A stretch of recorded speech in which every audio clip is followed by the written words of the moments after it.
আর ব্যাগে মধ্যে খপকা টাকাটা নিয়ে হাতে হাতে মানে 4-5 জন আছে বুঝছেন।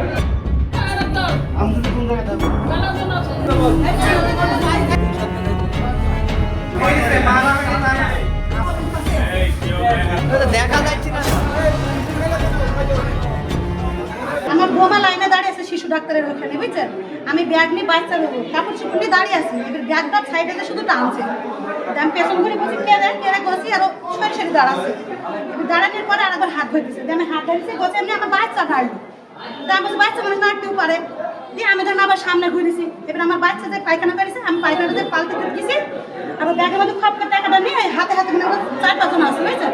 হাতে হাতে চলে আসে, আমি আমার ব্যাগে হাত দিলে নি বলছে না তো, তাই বলছে যে মোবাইল আছে, মোবাইলটা নিতে গেছে তখনই ধরেন আমি ধরে ফেলছি।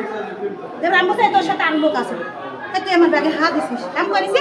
তখন ধরেন ও বলছে না খালা নিয়ে নি তাই করছি। আচ্ছা তুই তো এলাকার না কোথাকার, তুই বলছে না বলতে আমার দুটো ছেলে ছেলে আমি বলতো তুমি শুধু আগে এসো তো, কিন্তু এখন ওরা শুধু আসে তারপর সাথে আবার মুখ ফেলে দেয়। তখন ওরা 8-4 জন আবার ওই নিচে দিয়ে উপর পানি উঠে আসছে, তারা মানে ওকে দলে যারা তারা আবার উপর পানি উঠে আসছে। এই পর্যন্ত দিয়ে ওরা ধরে পুলিশে নিয়ে নি। লিফটের ভেতরে বাচ্চা নিয়ে যাচ্ছিল নিচে, আর ওই স্বর্ণের বালা ছিল 2টা, একটা বালা মনে করে হাতে খুললে যত মাসুম বাচ্চা 1.5 বছরের বাচ্চা বলতে পারবে যে বাচ্চা আমার ওই বালা নিয়ে নিছে। তাহলে চিন্তা করেন যে এখানে মানুষ চিকিৎসার জন্য আসে, মানুষ বিপদগ্রস্ত মানুষ, আর সেখান থেকে তার এইভাবে টাকা চুরি হবে, বালা চুরি হবে, চেন চুরি হবে, কোন ধরনের আইন দেয় সেটি।